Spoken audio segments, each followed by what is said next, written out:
We have a very specific image of what intelligence looks like. It looks like someone who raises their hand first, who wins arguments, who has an answer for everything, who speaks with authority, and who makes other people feel slightly less certain about what they thought they knew. But that image is wrong, or at least it is incomplete, because the habits that research most consistently associates with genuinely high intelligence are remarkably quiet. They don't perform. They don't announce themselves. In many cases, they look like the opposite of what we imagine intelligence to be. They look like doubt, like slowness, like sitting with a question long after everyone else has moved on to the answer. Today, we're going to look at 10 habits that seem unremarkable, or that you might have been told are weaknesses, but that psychology and cognitive science tell us are consistent markers of a genuinely intelligent mind. And if you recognize yourself in any of these, there's something I want you to hold on to by the end of this video. Psychologists and cognitive scientists have spent decades trying to understand what makes some minds more capable than others. And what they've found is significantly more nuanced than a single number on a test.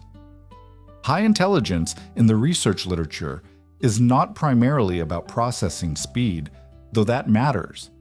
It is not about the quantity of information you hold, though that matters too. What it is most consistently about is something that is much harder to measure, but much easier to observe: the quality of a person's relationship with complexity, how they handle problems that don't have clean answers, whether they can hold two contradictory ideas at the same time without becoming anxious, whether they are capable of genuinely updating their beliefs when evidence changes rather than defending the beliefs they already have. And almost without exception, the habits that emerge from that kind of intelligence are quiet ones.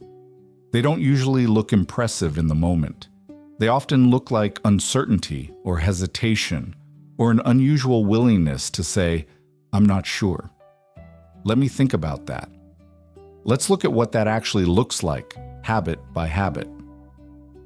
Habit 1. You spend a lot of time thinking about your own thinking.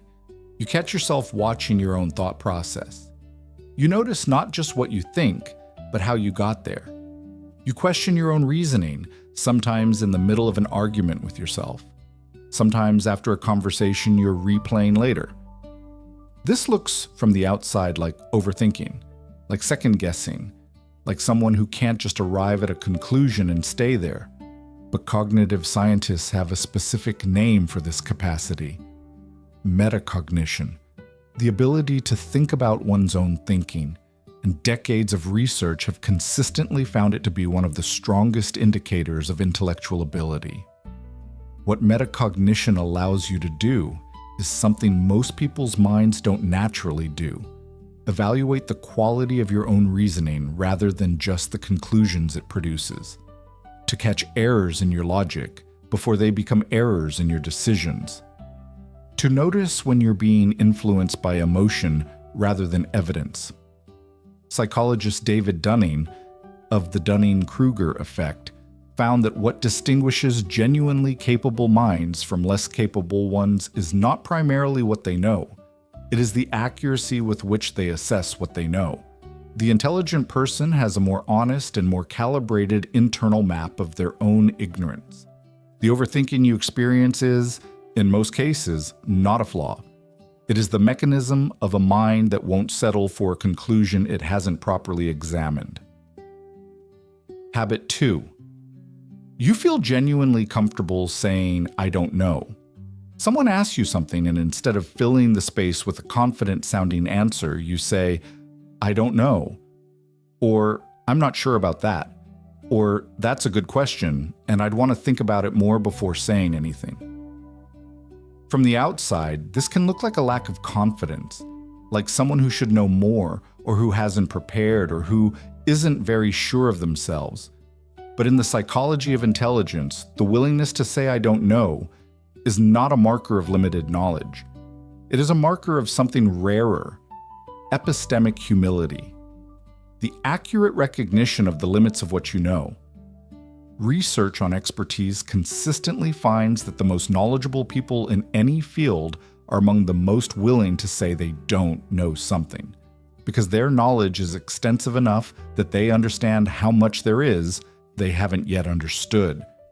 The less you know about a subject, the more complete your knowledge seems. The more you know, the more the edges of the unknown become visible.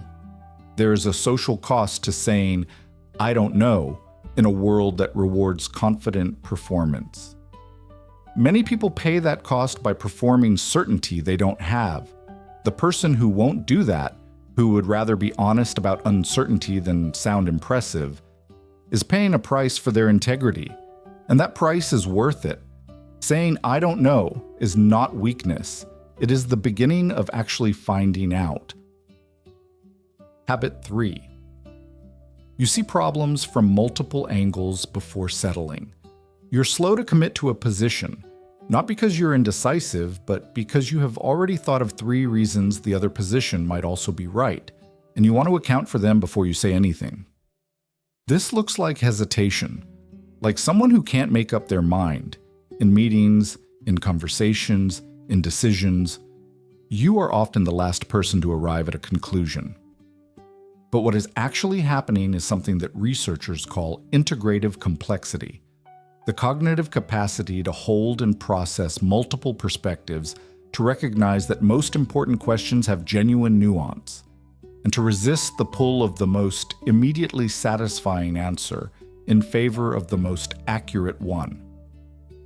Psychologist Philip Tetlock, who has studied human judgment across decades, found that the people most consistently accurate in their predictions, what he calls super forecasters, share this quality. They are comfortable with uncertainty. They hold multiple hypotheses at once. They update their positions gradually and proportionally, rather than swinging dramatically between poles. The slow thinker who considers all angles before committing will, over a large enough sample of decisions, outperform the fast thinker who arrives confidently and incorrectly. Every time. What looks like indecisiveness is, in most cases, intellectual honesty wearing a less glamorous costume. Habit 4. You get bored easily, but only with things that don't challenge you. You've been told more than once that you seem distracted, that you drift, that you have a short attention span, or that you're not giving something the focus it deserves. But if you look honestly at when the drifting happens, you'll notice a pattern. It happens when the task is repetitive, predictable, and requires no genuine thought. It doesn't happen when you're genuinely absorbed, when a problem is hard enough to be interesting, when a book offers something you haven't encountered before, when a conversation goes somewhere unexpected. Psychologist Mihaly Csikszentmihalyi, who spent his career studying the experience of deep absorption he called flow, found that the people most prone to it were those with high cognitive capacity, because flow requires a precise balance between the difficulty of a challenge and the skill of the person meeting it. For people with high capability, the threshold for that balance is simply higher. They need more difficulty to reach the engagement zone. And in the absence of sufficient difficulty, the mind wanders, not because it's undisciplined, but because it's overpowered for the task in front of it. The boredom is not a character flaw. It is an accurate signal that the environment is not currently meeting the mind that inhabits it. Habit 5. You often feel like an outsider. Even in groups where you belong, you're in a group of people you like and trust. The conversation is good. And yet, at a slight remove from all of it, you notice yourself observing rather than fully inhabiting. Watching the social dynamics while simultaneously participating in them. Present and slightly outside at the same time. This has probably been interpreted by yourself or others as social anxiety or introversion, or simply being a little strange. But there is a different way to understand it. Researchers who study high-ability individuals consistently find what they call the intensity of inner life as one of the most reliable features. a richness of internal experience that makes the gap between what is happening inside and what is being expressed in social situations feel larger than it does for most people. Psychologist Elaine Aron's research on highly sensitive people overlaps significantly here. People with greater depth of processing are often simultaneously more socially engaged and more aware of the complexity of what's happening beneath the surface of a social interaction. They are not less social. They are processing more layers. The slight outsider quality is not social failure. It is the perceptual side effect of a mind that is taking in more than the average conversation is designed to hold. Habit 6. You ask more questions than you give answers. In most social and professional situations, the currency is answers, conclusions. Clear positions confidently stated. The person who does this well looks smart. The person who keeps asking questions can look like they're still catching up. But intelligence, particularly at its highest expression, is more often characterized by curiosity than by certainty, by the generation of questions rather than the accumulation of answers. Richard Feynman, Nobel Prize-winning physicist and one of the most celebrated minds of the 20th century, was known not for the breadth of his knowledge, but for the quality of his questions. He famously said that he would rather have questions that can't be answered than answers that can't be questioned. What asking questions actually requires is something more cognitively demanding than answering them, the recognition that you don't know something you want to know. The absence of a satisfying explanation that drives you to find a better one. The discomfort of incompleteness that most people resolve by choosing a good enough answer. The person who keeps asking is not behind. They are refusing to stop where the question actually ends. Habit 7. You change your mind. When evidence changes. Without shame. Someone points out something you hadn't considered. Evidence arrives that complicates what you believed, and rather than defending your previous position or slowly backing away from it while maintaining plausible deniability, you simply say, "That changes things. I was wrong about that." In most social environments, this is unusual enough to be surprising. Most people experience changing their mind as a form of defeat. The intelligent person experiences it as the point. Economist John Maynard Keynes is often credited, possibly apocryphal, with the remark, "When the facts change, I change my mind. What do you do, sir?" The ability to update without ego, without the theatrical performance of reluctance, is one of the clearest behavioral signatures of a genuinely capable thinker. The psychology here is straightforward. The less intelligent a person is, the more likely they are to experience their beliefs as part of their identity, and therefore to experience challenges to their beliefs as personal attacks. The more intelligent a person is, the more likely they are to hold their beliefs lightly, as the best current approximation rather than the final word. Changing your mind is not inconsistency. It is the correct response to new evidence. And doing it without shame is one of the rarest and most genuinely impressive things a person can do. Habit 8. You have perfectionism mixed with chronic self-doubt. You hold yourself to standards that other people don't seem to hold themselves to. You notice what's wrong with your own work more easily than you notice what's right with it. You finish something and immediately see how it could be better.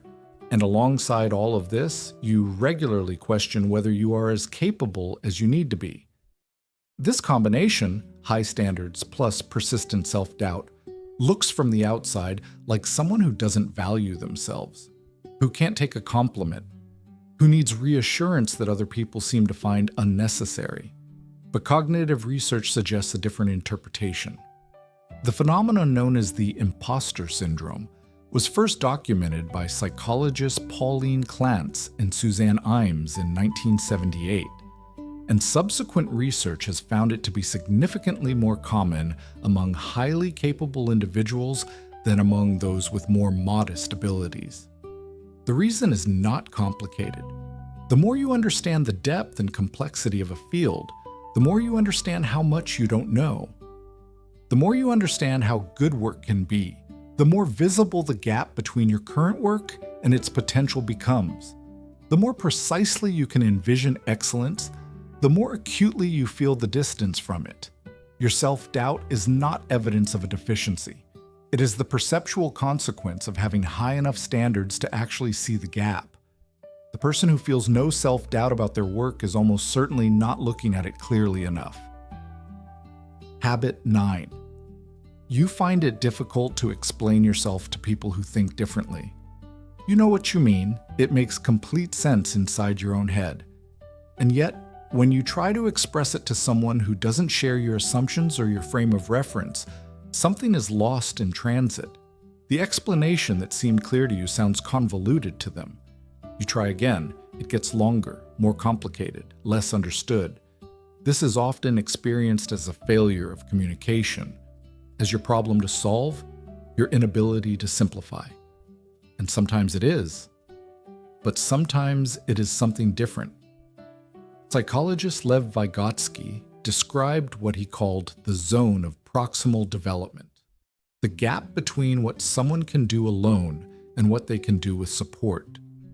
A version of this concept applies to communication. Genuinely complex thinking often resists simple expression, not because the thinker is poor at explanation, but because the ideas themselves require a frame of reference that the listener doesn't yet share. Einstein famously said that if you can't explain something simply, you don't understand it well enough. This is partially true, but it is also true that some ideas are genuinely resistant to simplification without loss, that the simplest version is also inevitably incomplete. The difficulty you experience in translation is not always your failure. Sometimes it is the honest cost of thinking at a level of complexity that most conversations are not designed to accommodate. Habit 10. You are deeply curious about things with no practical application. You find yourself 20 minutes into reading about the etymology of a word you'll probably never use, or 40 minutes into a Wikipedia rabbit hole about the history of a small country you have no plans to visit, or genuinely engaged in a conversation about a hypothetical that will never actually happen. This looks like distraction, like a failure to prioritize, like someone who doesn't know how to use their time productively. But intellectual curiosity that extends beyond the practically useful is one of the most consistent markers of high general intelligence. Researcher Sophie von Stumm, whose work on the relationship between curiosity and intelligence is among the most cited in the field, found that what she calls hungry minds, people characterized by a drive to explore ideas for their own sake, consistently outperform their peers on measures of learning, problem-solving, and intellectual achievement over time. The reason is not complicated. Ideas connect to each other in ways that are not always predictable. Knowledge that seems useless in isolation frequently becomes useful in combination with something else. The person who has read widely and thought deeply about many things that don't matter has, without planning to, assembled a cognitive toolkit of unusual richness. Your interest in things that serve no immediate purpose is not a distraction. It is, in the deepest sense, the most useful thing your mind can do with unstructured time. 10 habits. None of them glamorous. None of them the kind of thing you'd put on a resume or demonstrate at a party. But each of them, in their own way, reflects a mind that has a particular relationship with the world, one that is more interested in understanding than in appearing to understand, that is more comfortable with questions than with comfortable answers, that would rather be right eventually than impressive immediately. If you recognized yourself in some of these, particularly if you've spent time wondering whether you're as capable as you need to be, I want to say something directly to you. The self-doubt you carry is not evidence of inadequacy. It is, paradoxically, one of the most reliable signals of a genuinely capable mind. The people least troubled by self-doubt are, as a rule, not the most capable. They are simply the least aware of how much they don't know. Your difficulty with certainty is not a weakness. It is what keeps your thinking honest. Your curiosity about things that have no practical application is not a waste. It is what keeps your thinking rich. Your willingness to say, "I don't know," is not a gap in your knowledge. It is the space where real knowledge actually gets built. You are not failing to be intelligent. You may simply be failing to recognize what intelligence actually looks like, including in yourself. If this video offered something useful, consider sharing it with someone who might need to hear it. The most intelligent people in most rooms are also, surprisingly often, the least certain they belong there. Take care of yourself. We'll see you in the next one.